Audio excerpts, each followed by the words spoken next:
History is often a collection of comfortable lies we tell ourselves to smooth over the jagged edges of the past. We like to think of the mid-20th century as a time of clear lines between the good guys and the bad guys, between the law and the lawless. But if you look at the streets of Harlem in the 1930s, 40s, and 60s, you will find that those lines weren't just blurred, they were obliterated. In that world, there was one name that commanded a respect so deep it bordered on religious reverence, and a fear so primal it kept grown men from sleeping at night. That name was Ellsworth Raymond Johnson, but the world knew him, and still knows him, as Bumpy. When you click on a video titled about Bumpy Johnson's wife being beaten, you are looking for a moment of explosion. You are looking for the Hollywood version of justice, where the villain makes a mistake, and the hero unleashes hell. Recent television portrayals, like the dramatized series Godfather of Harlem, have depicted scenes where Bumpy's wife, Mayme Johnson, is caught in the crossfire of police brutality or street violence, sparking a reaction from Bumpy that levels city blocks. But the truth found in the historical archives is far more chilling than any screenwriter could invent. The reality is that Bumpy Johnson did not need his wife to be physically beaten in front of him to unleash a horrifying reaction. The mere threat of disrespect, the slightest encroachment on his family or his people, was enough to trigger a response that was clinical, brutal, and absolute. Bumpy's widow, Mayme Johnson, wrote extensively about her life with the Harlem Godfather. She peeled back the layers of the myth to reveal the man underneath. And while she clarified that Hollywood often exaggerated the specific incidents of her being assaulted for dramatic effect, she confirmed something far more terrifying. Bumpy Johnson viewed the protection of his family not as a duty, but as a law of nature. There is a documented incident stripped of movie magic that tells you everything you need to know about his reaction to disrespect. It didn't happen in a riot. It happened at dinner. Bumpy was dining at the Alhambra Bar and Theater with Helen Lawrenson, the editor of Vanity Fair.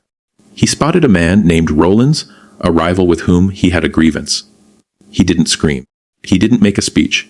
He simply rose, engaged the man, and in the struggle, gouged the man's eye out of its socket. As the man lay on the floor, mutilated, Bumpy calmly straightened his tie, picked up a menu, and told the waiter he suddenly had a taste for spaghetti and meatballs. He stepped over the body like it was a piece of furniture. That was the real Bumpy Johnson, a man who could switch from violence to spaghetti in the blink of an eye. To understand how a man becomes that cold, that efficient, and that feared, we have to go back to the beginning. We have to go back to a time before Harlem, before the suits, and before the nickname became a crown.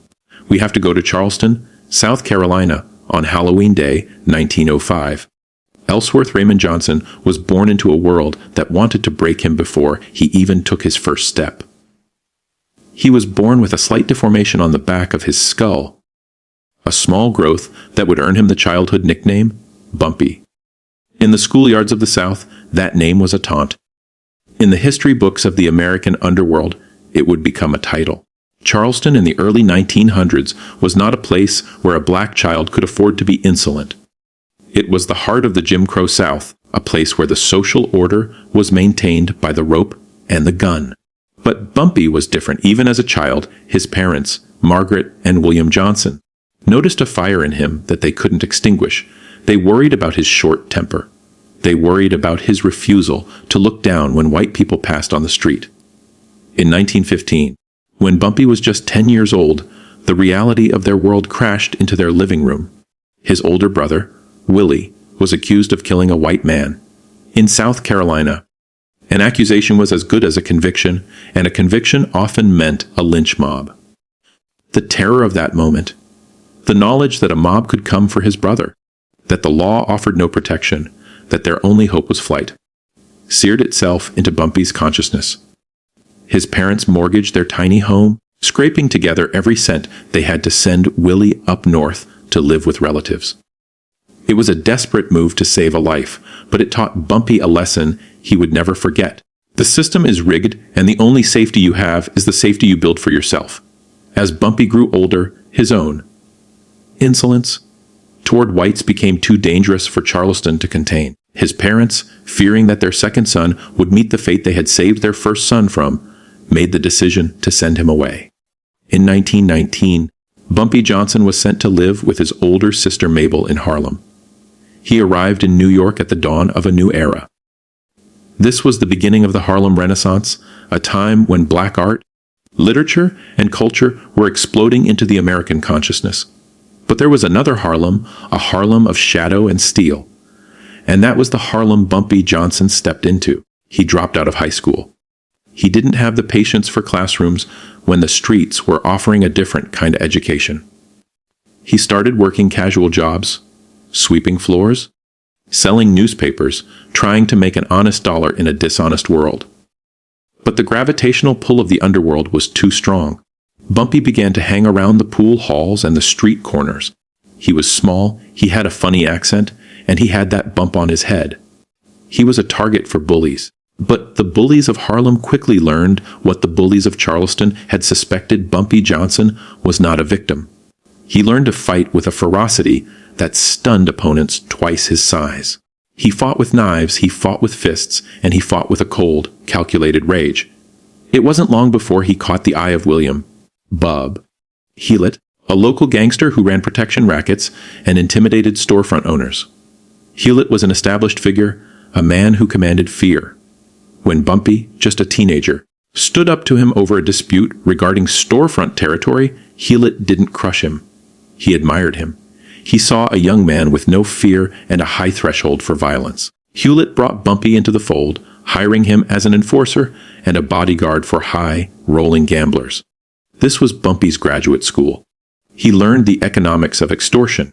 He learned the value of a reputation. And he learned that in Harlem, power wasn't given, it was taken. Throughout his 20s, Bumpy was a turbulent force. He was a pimp, a burglar, and a thief. He was arrested over and over again, spending nearly half of his early adulthood behind bars. But unlike many street thugs who rot in prison, Bumpy used his time. He read history. He read philosophy. He read Shakespeare. He began to write poetry, channeling his rage and his intellect into verse that was published in Harlem magazines. He was becoming something dangerous, a warrior with the soul of a poet and the mind of a strategist. When he was released from prison in 1932, at the age of 27, he returned to a Harlem that was under siege. The Great Depression had ravaged the country, but in Harlem, the economic despair was compounded by systemic racism. The only thriving industry was the numbers racket, an illegal lottery system that served as the community's banking system. And the undisputed monarch of that system was a woman named Stephanie St. Clair. They called her Madam Queen. She was an immigrant from Guadeloupe, a woman of fierce intelligence and flamboyant style who had built a policy banking empire worth hundreds of thousands of dollars. She was independent, she was wealthy, and she was black, and that made her a target. With the end of Prohibition looming, the white mobsters of New York, specifically the Jewish mob led by the erratic and violent Dutch Schultz, were looking for new revenue streams. They saw the Harlem numbers racket as low-hanging fruit. They thought they could just walk in, muscle the black bankers out, and take over the profits. They were wrong. Stephanie St. Clair was not the kind of woman to roll over. But she needed muscle. She needed a war chief. She found Bumpy Johnson. Bumpy was broke and unemployed when he met St. Clair, but his reputation preceded him. She hired him as her principal, lieutenant, and bodyguard. It was a partnership that would change the course of New York criminal history.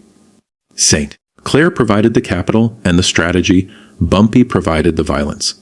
And violence was exactly what was needed. Dutch Schultz, known as the beer baron of the Bronx, was a man who killed without hesitation. He sent his men into Harlem to beat numbers runners, smash up betting parlors, and intimidate the community into submission. Bumpy Johnson's reaction to this invasion was a masterclass in guerrilla warfare.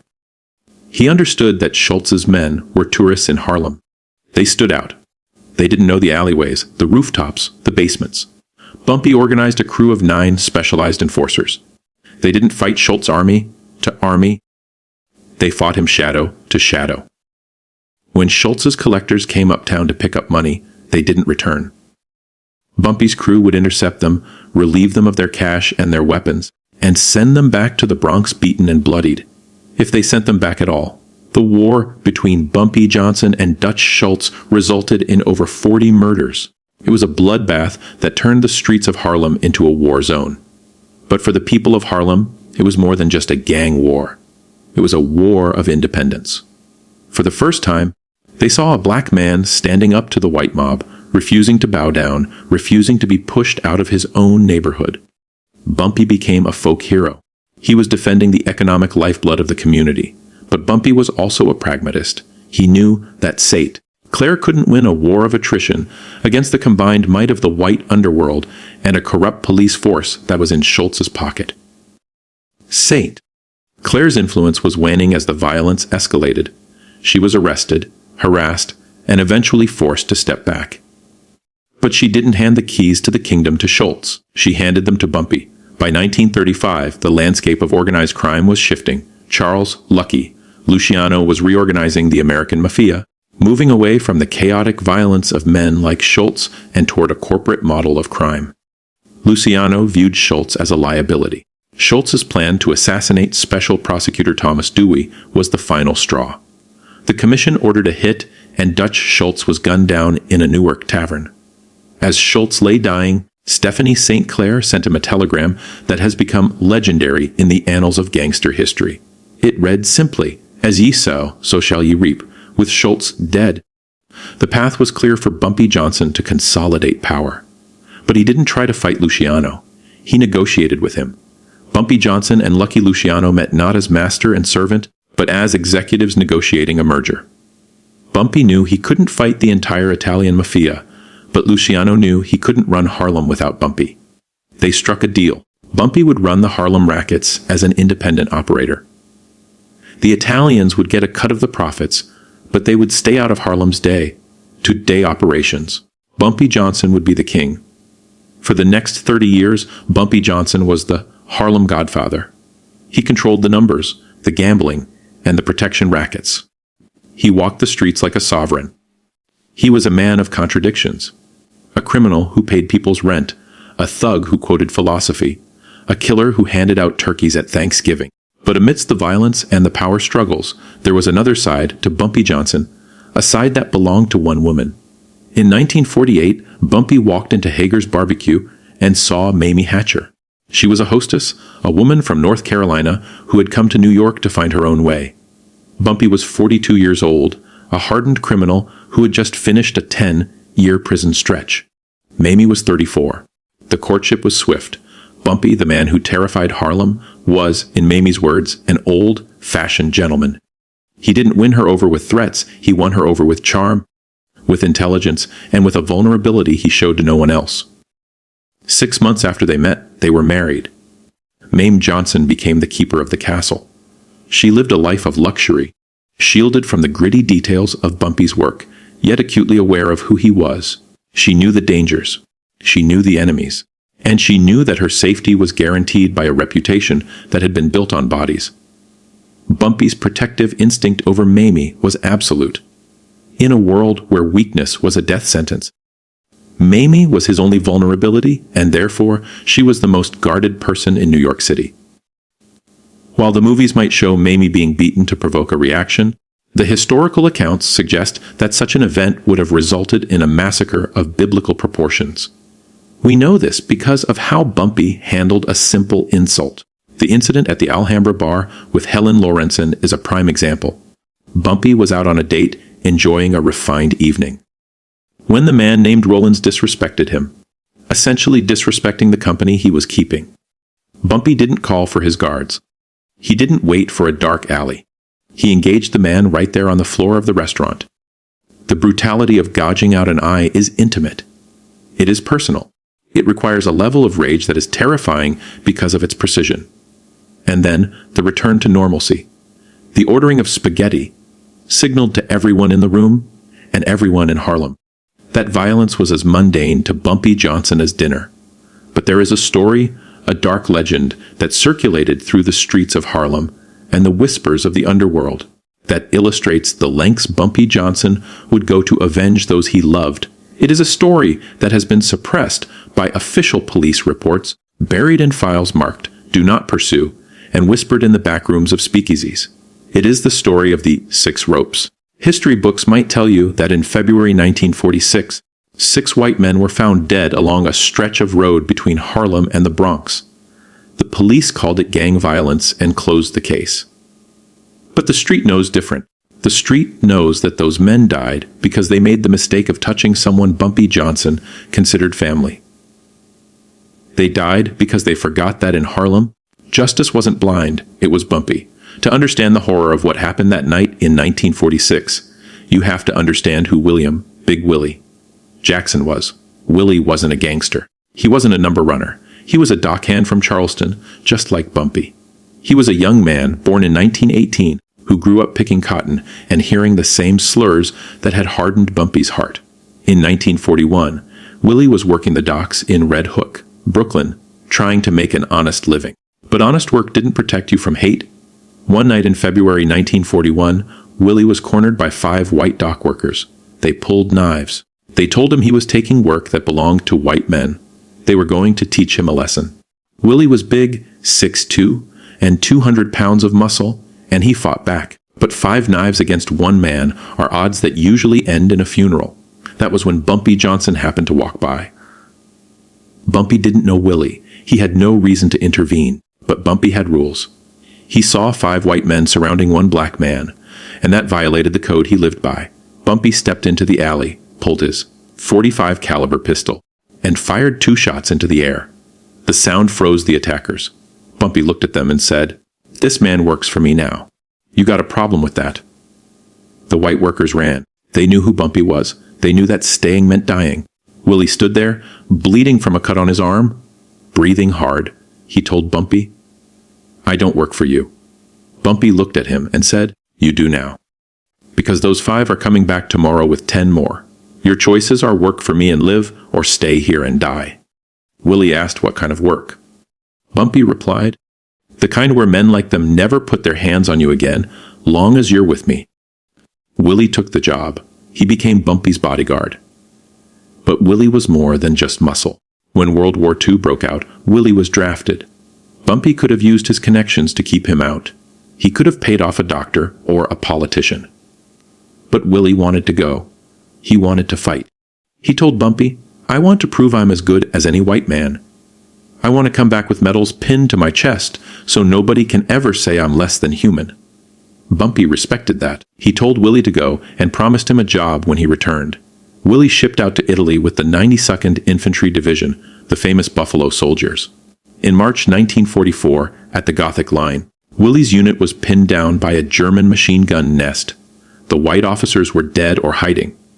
Willie Jackson, a black corporal in a segregated army, took a Browning automatic rifle and charged the nest alone. He killed 4 German soldiers and saved 17 American lives. He was awarded the Bronze Star and the Purple Heart. Willie came home in 1945 a hero. Or so he thought. He stepped off the ship with medals on his chest, expecting the country he bled for to treat him like a man. Instead, he was thrown off a bus for sitting near a white woman.